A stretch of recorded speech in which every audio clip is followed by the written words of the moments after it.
भारी बारिश ने बड़े पैमाने पर तबाही मचा दी है। इस आपदा में मरने वालों का आंकड़ा 160 के पार पहुंच गया है। वहीं 133 भारतीयों समेत 700 से ज्यादा लोग अब भी लापता बताए जा रहे हैं। हालात को देखते हुए राहत और बचाव अभियान लगातार जारी है।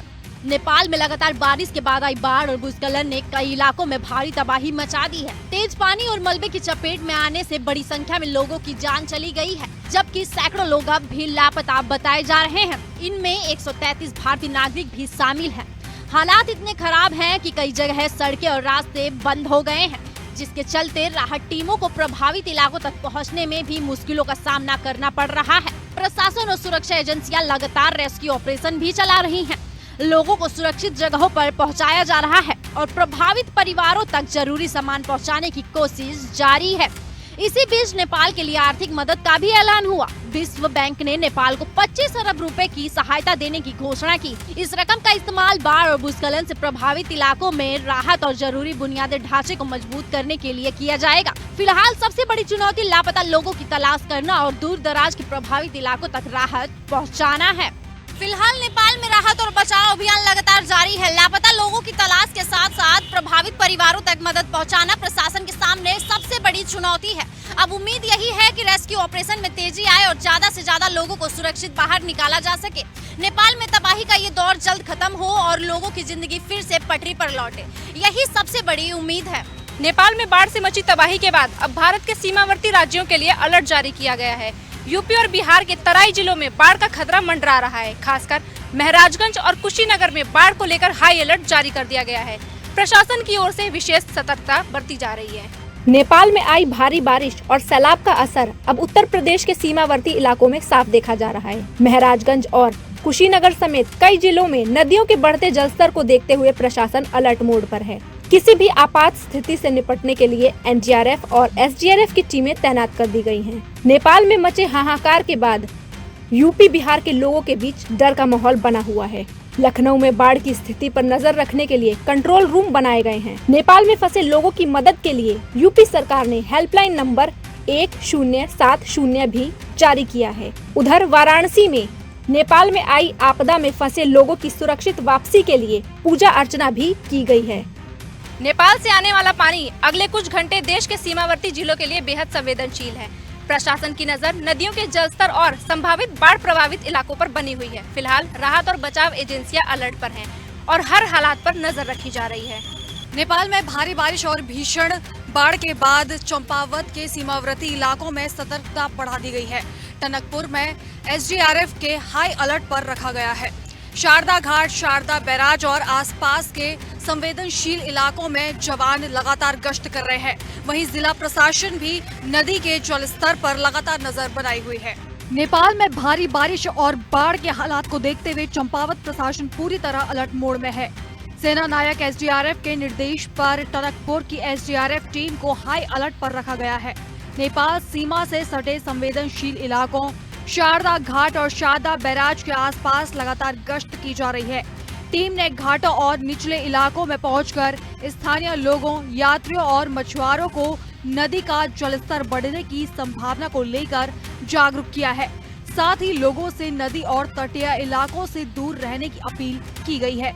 एसडीआरएफ की टीम जरूरी जीवन रक्षक उपकरणों के साथ 24 घंटे मुस्तैद है। वहीं जिलाधिकारी मनीष कुमार ने प्रशासन, पुलिस, सिंचाई, राजस्व और आपदा प्रबंधन विभाग को आपसी समन्वय के साथ काम करने के निर्देश दिए हैं। नदी के जलस्तर पर लगातार निगरानी रखी जा रही है और जिला आपदा नियंत्रण कक्ष से पल पल की स्थिति पर नजर है। प्रशासन ने लोगों से उफनती नदियों, शारदा घाट और तटीय इलाकों में अनावश्यक जाने से बचने की अपील की है। साथ ही बच्चों और पशुओं को नदी से दूर रखने की सलाह दी गई है। नेपाल में बाढ़ के हालात को देखते हुए चंपावत प्रशासन किसी भी आपदा स्थिति से निपटने के लिए पूरी तरह तैयार है। एसडीआरएफ से लेकर पुलिस और आपदा प्रबंधन की टीमें लगातार निगरानी कर रही है। प्रशासन ने लोगों से अपील की है कि नदी के बढ़ते जलस्तर को देखते हुए किसी भी तरह की लापरवाही न बरतें और जरूरत पड़ने पर तुरंत प्रशासन को सूचना दें। देश भर में खेलो इंडिया संवाद कार्यक्रम का आयोजन किया गया। प्रधानमंत्री नरेंद्र मोदी ने तकरीबन 16 स्थानों पर इस कार्यक्रम को वर्चुअल माध्यम से अटेंड किया और तकरीबन 8000 प्रतियोगी छात्र इसमें शामिल हुए। देश भर में खेलो इंडिया संवाद कार्यक्रम का आयोजन किया गया। कार्यक्रम के जरिए प्रधानमंत्री नरेंद्र मोदी ने युवाओं को और खिलाड़ियों से सीधे संवाद किया। पीएम मोदी देश भर के 1600 स्थानों से जुड़े और करीब 8 लाख युवाओं से संवाद किया। कार्यक्रम में पीएम मोदी ने महान हॉकी खिलाड़ी मेजर ध्यानचंद को याद किया। उन्होंने कहा कि विकसित भारत के निर्माण में खेलों की भूमिका बेहद अहम है। खेल सिर्फ चैंपियन नहीं बनाता बल्कि युवाओं को प्रतिस्पर्धी भी बनाता है। उन्होंने युवाओं को खेलों से जुड़ने और खेल भावना को मजबूत करने का संदेश दिया। देश भर के युवाओं की भागीदारी के साथ खेलो इंडिया संवाद कार्यक्रम में खेलों के जरिए युवा शक्ति को आगे बढ़ाने का संदेश दिया।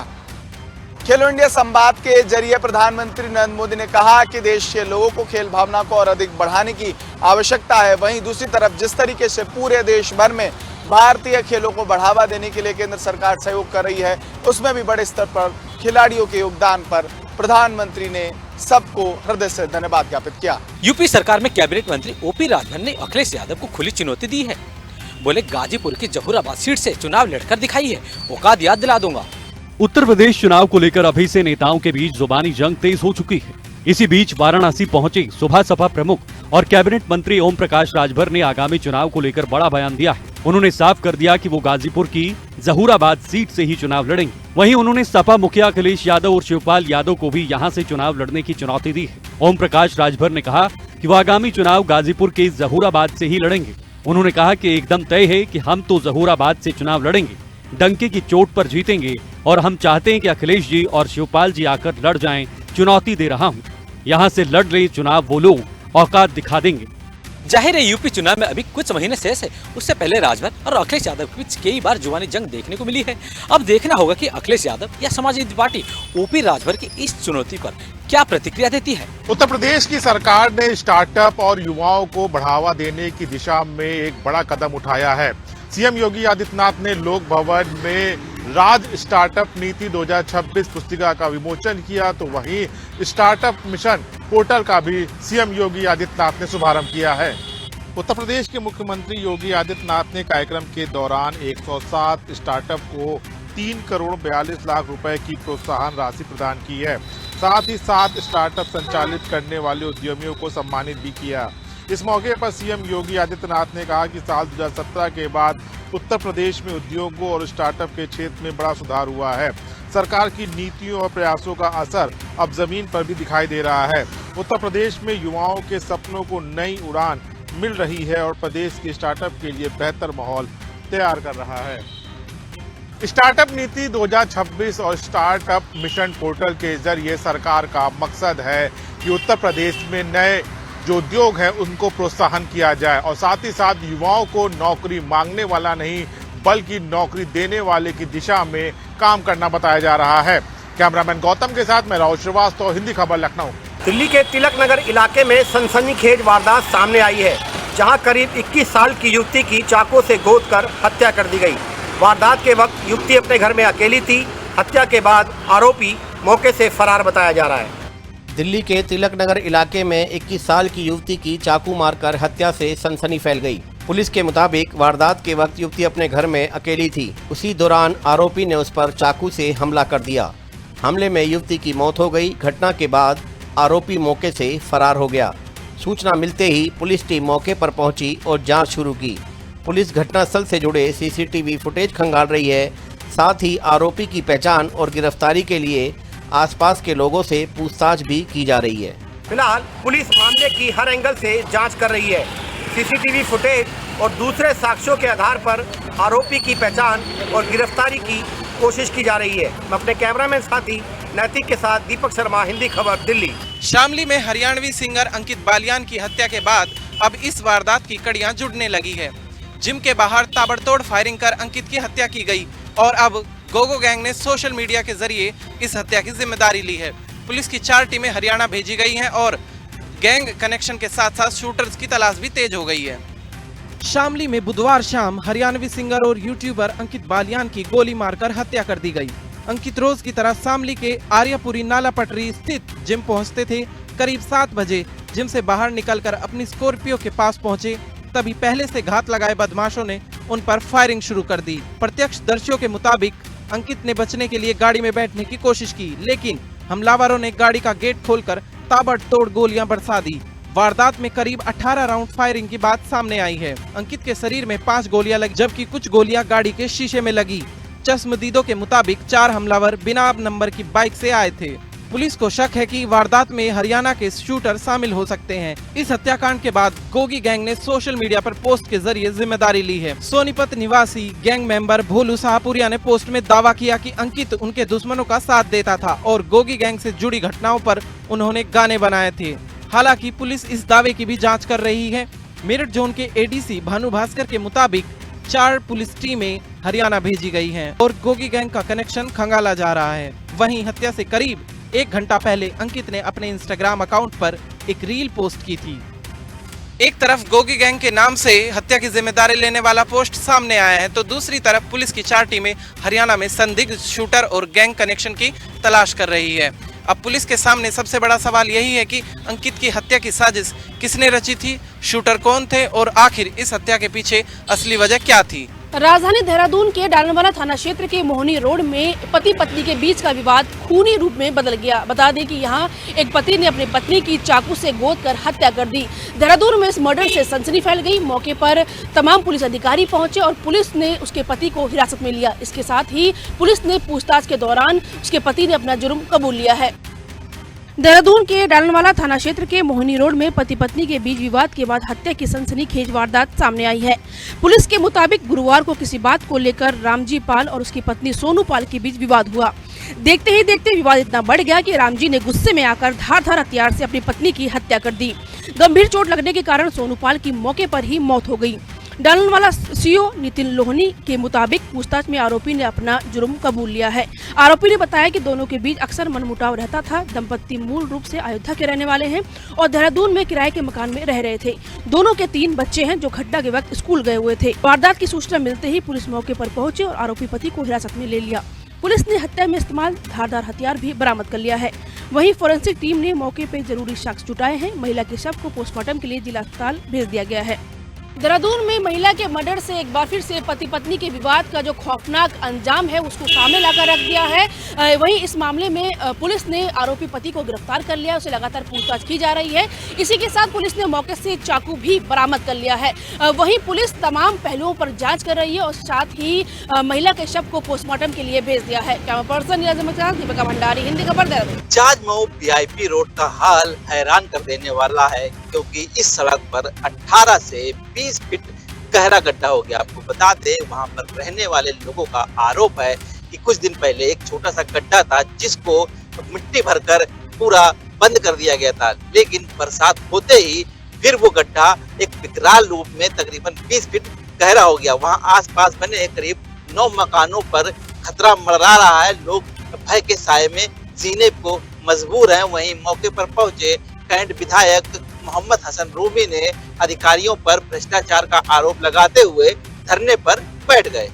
कानपुर के जाजमऊ में सरैया चौराहे के पास बुधवार सुबह अचानक सड़क धंस गई। देखते ही देखते करीब 3 मीटर चौड़ा और 18 से 20 फीट गहरा गड्ढा बन गया। हादसे की आशंका को देखते हुए पुलिस ने वीआईपी रोड की एक लेन पर यातायात बंद करा दिया है। स्थानीय लोगों का कहना है कि करीब 1 महीने पहले इसी जगह को छोटा गड्ढा बना था, जिसे मलबा डालकर भर दिया गया था, लेकिन सड़क के नीचे की तकनीकी स्थिति की जांच नहीं की गई। लगातार बारिश के बाद जमीन के अंदर कटाव बढ़ा और सड़क का बड़ा हिस्सा धंस गया। गड्ढे के पास आसपास करीब 9 परिवार के मकान हैं, जिसे लोगों में डर का माहौल है। वहीं कैंट से सपा विधायक हसन रूमी कार्यकर्ताओं के साथ धरने पर बैठे हैं। उनका आरोप है कि अब तक कोई जिम्मेदार अधिकारी मौके पर निरीक्षण करने नहीं पहुंचा है। विधायक ने कहा कि भ्रष्टाचार की जांच और कार्रवाई होने तक धरना जारी रहेगा।